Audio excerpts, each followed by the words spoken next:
Vamos a aclarar obviamente, pero ¿qué va a pasar después? ¿Y qué recomiendan los especialistas sobre el uso del barbijo? Damos la bienvenida primero a nuestra colega Gisela. Gisela, ¿cómo estás? ¿Todo bien? Buenas tardes. Muy buenas tardes. Bien, aquí tenemos también, y vamos a dar la bienvenida para entrevistarlas entre ambos, a la doctora Elena Obieta, médica infectóloga. ¿Cómo le va? Bienvenida, doctora. Hola Gisela, Marcelo, ¿cómo están? Mu- Gracias por llamar. No, gracias por atendernos y muchas preguntas, obviamente, sobre el uso de barbijo. Primero, lo principal, lo que dijo Nación, se va a eliminar el uso de barbijo en la vía pública. Como profesional, sí, Espera, podemos aclarar y tratar de erradicar la palabra eliminar. perfecto. Eliminemos eliminar, si cabe la redundancia. Bueno, entonces, Porque tenemos que llevar el barbijo en el bolsillo. ujú, Porque yo puedo salir a caminar con el perro por la vereda.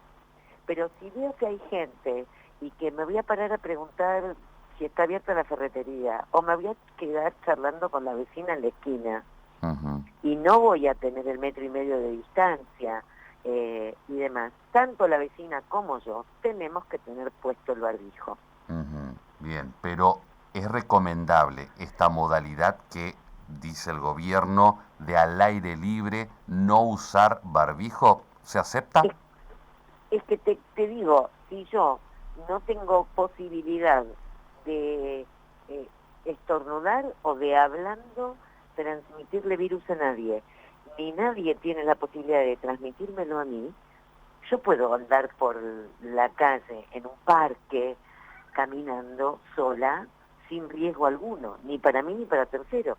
Ujú, perfecto, sí, se entiende perfecto. Gise, adelante, ahí puedes saludar a la doctora. ¿Qué tal? Muy buenas tardes, doctora. Sí, bueno, usted mencionaba recién esto, ¿no? De que con el barbijo en el bolsillo, pero si veo a alguien, inmediatamente me lo pongo porque me acerco a esa persona, por ejemplo, para charlar. Ahora, hasta donde decían las autoridades nacionales, hablaban de aglomeración de personas, no de estar frente a alguien e inmediatamente ponerse el barbijo. Todavía no está el boletín oficial, así que no conocemos la letra chica. ¿Qué es lo recomendable epidemiológicamente hablando?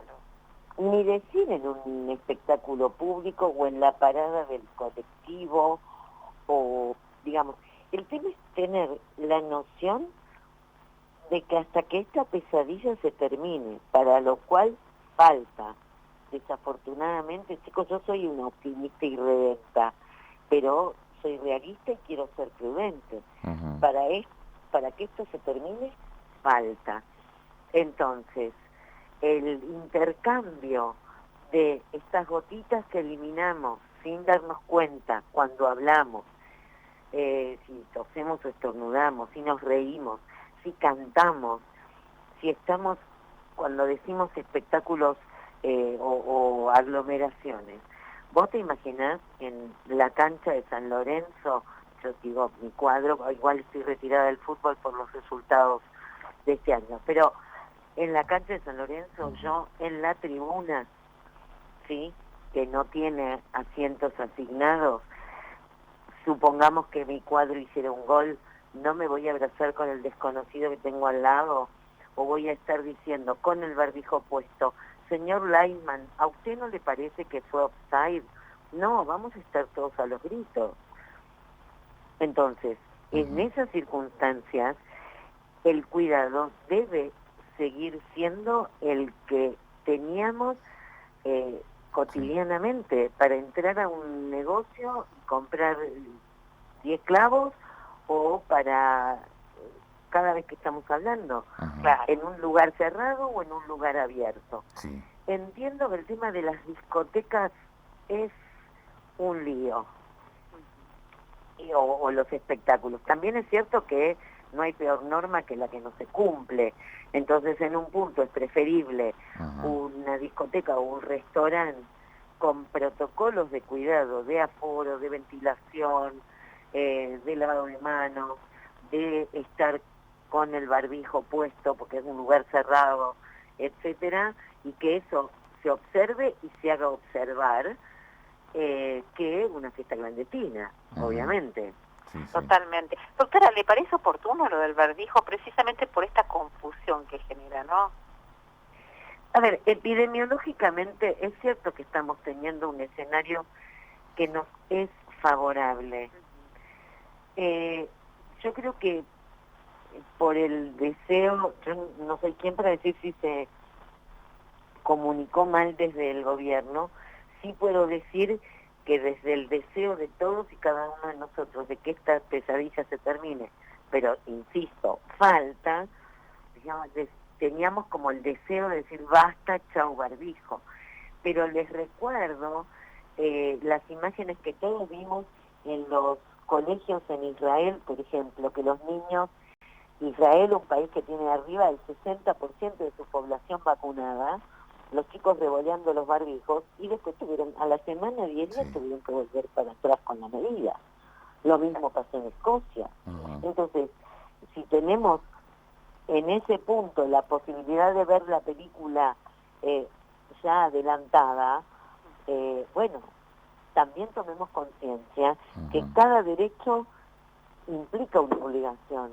El derecho que tenemos de poder estar al aire libre, distanciados de otras personas, sin barbijo, implica también la obligación de que tenemos que seguir cuidándonos cuando estamos en una aglomeración de gente, cuando estamos, insisto, en la parada del ómnibus, adentro de un transporte público ni hablar, o en un evento masivo, digamos. Doctora, qué importante cómo se llega con el mensaje. Importante, y bueno, destaco que usted me corregía al principio, de eliminar la palabra eliminar, ¿entiende? Importante porque también lo que se ha dado como mensaje el día de ayer llevó a que hoy, le pasará a usted, se encuentre con personas que dicen, no se usa más barbijo a partir de ahora, ya no voy a usar más, y como que lo eliminaron de su vida. Por eso también hay un error que se ha dado acá por parte de quienes son los mensajeros.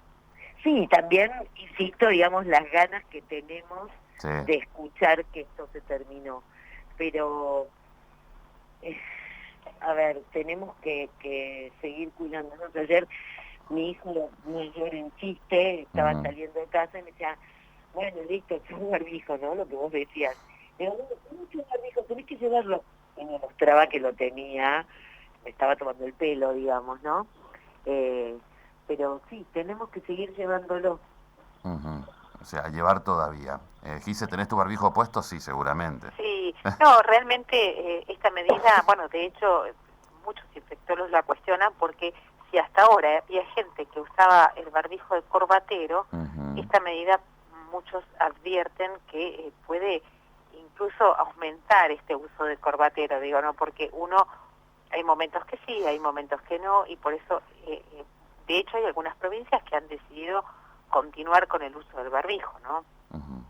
Sí, pero también es importante, aún antes de que se reglamente esto, luego habrá que ver bien cómo es el DNU y demás, pero antes de que lleguemos al 1 de octubre, desde siempre, la gente, no todo el mundo utiliza bien el barbijo, que es cubrir nariz, boca y mentón. La gente se baja en el barbijo para hablarme adentro del consultorio en el hospital. Y me paso todos los días diciendo, ponete en el barbijo, por favor. Sí, es una constante, eso se da constantemente. Destacan, y destacaba Gise también el recorrido que hizo, que hasta los chicos parece son los que más entendieron. Son los adultos los que no entienden, no aceptan o le incomoda el uso del barbijo. Sí, viste que los chicos son más fácilmente adaptables y se acostumbran a cumplir las normas en la escuela, etcétera, ¿no? Nos enseñan a reciclar, a cuidar el medio ambiente, digamos, aceptan mucho mejor las normas.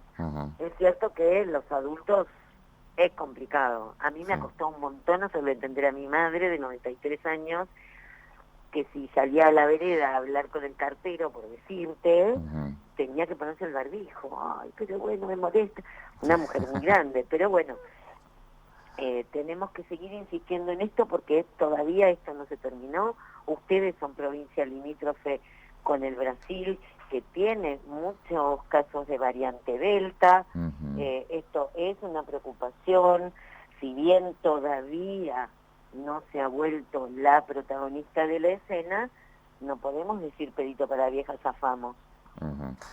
Nos puede pasar. Sí, Gise, no sé si vas a... Totalmente. Sí. Doctora, ¿le preocupa que todas estas medidas se implementen prácticamente todas juntas? Algunas a partir del 24 de septiembre, la mayoría a partir de octubre, que digamos no sea tan gradual, sino que de golpe flexibilizamos mucho.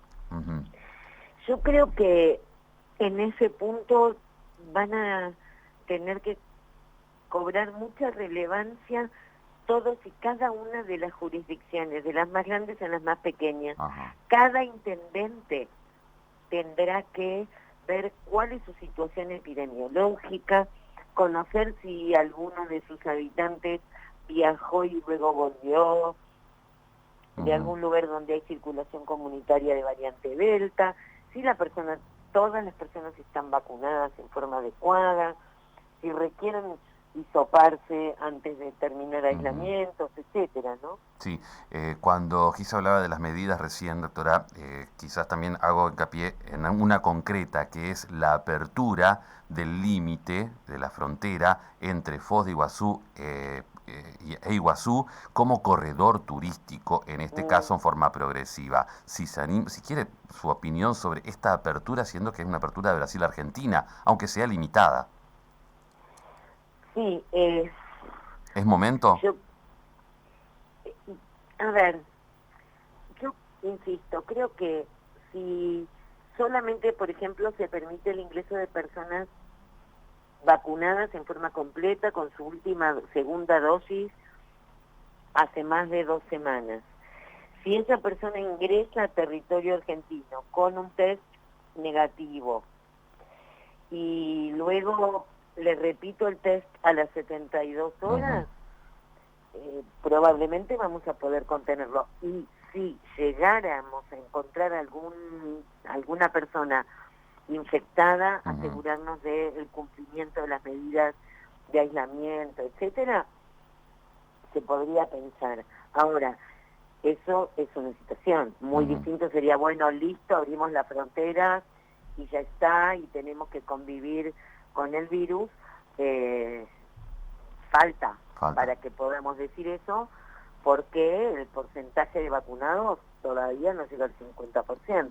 Exacto. ¿Quise alguna pregunta más a la doctora? Sí, efectivamente. Estaba pensando también en que todavía nos falta un porcentaje importante de la población vacunada. Estamos hablando de los adolescentes, ¿no? Y los niños. Sí. Y todavía no tenemos vacunas para los menores de 12 años, ¿no?